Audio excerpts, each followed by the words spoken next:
Hi, Mary from Cycle Maintenance Academy here.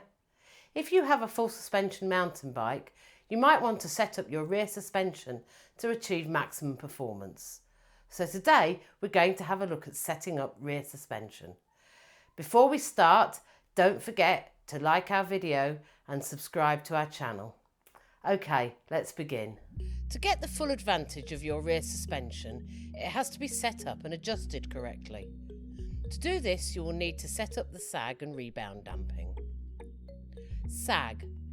Suspension sag is the distance of how much the rear suspension compresses when the weight of the rider, including any gear carried, hydration bag, helmet, spares, etc., is applied.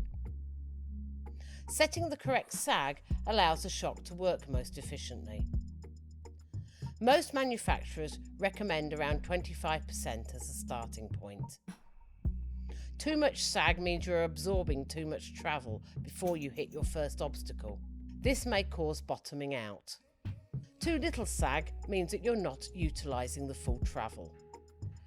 To set up sag, you will need a shock pump.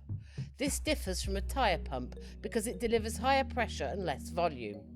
Note that your everyday pump will not work. Ruler. This is required to take measurements of your suspension. Cable tie. This is in case you don't have an O-ring. Piece of paper and pen or calculator.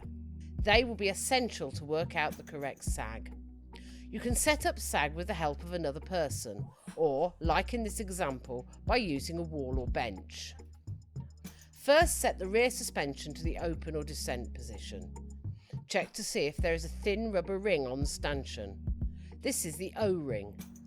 If there isn't one, then put a zip tie around the stanchion and tighten it so that it is firm but can still slide up and down. While the helper holds the bike at the front, or while you are leaning against the wall, apply either one of the brakes and stand with both feet on the pedals. By applying both brakes, neither of the wheels can move to allow the wheelbase to increase, so you will get an inaccurate reading. Bounce up and down a few times to break the stiction, and then sit on the saddle. Now move the O-ring or zip tie to where the stanchion joins the shock body. Get off the bike carefully without further compressing the suspension. Now you can calculate your current sag. You will need the stroke length of the suspension. First, find the serial number or ID code. This is usually marked on the main body of the shock. Now go to the manufacturer's website.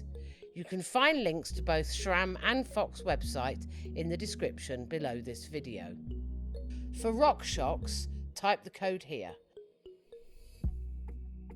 And the stroke length is shown here.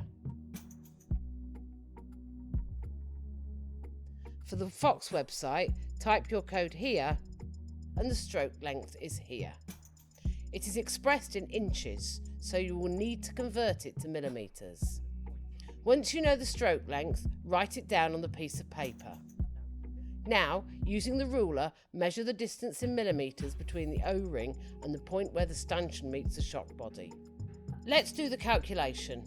So in this case, the current sag is 33 millimetres. Now, let's divide that by the stroke length.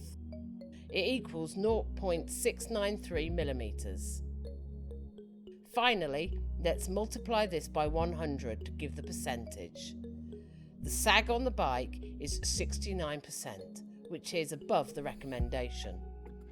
To reach the desired percentage between 25% and 30%, some air needs to be added. Adding or releasing 10 psi at a time is advised. Now it's time to recheck the sag. If there's still too much sag, then keep adding some more air. If there's not enough sag, then release some of the air using the button on the shock pump. Repeat the process until you reach the recommended percentage. Rebound damping. Rebound is the suspension returning to its original position. Damping controls the rate at which the suspension returns. If the rebound is too slow, then the suspension might not return quickly enough to be able to take the next hit. Rebound that is too fast creates the effect of a recoiling spring, and can make the bike leave the ground and the rider can lose control. Rebound damping is normally controlled by a small lever on the top of the shock unit. Each click alters the speed of the rebound. To increase the rebound, turn the lever anti-clockwise, and to decrease it, turn it clockwise. Turn it a few clicks at a time and then check the rebound. The aim is to have the rebound returning fast enough to recover after a hit, but not so fast that the bike leaves the ground and loses traction. As each cyclist, bike and trail conditions are different, adjustment of sag and rear damping is an individual preference. This tutorial is a starting point. Now it's your turn to play with the bounce to find the perfect suspension sweet spot. Thanks for watching and have plenty of fun out there on the trails.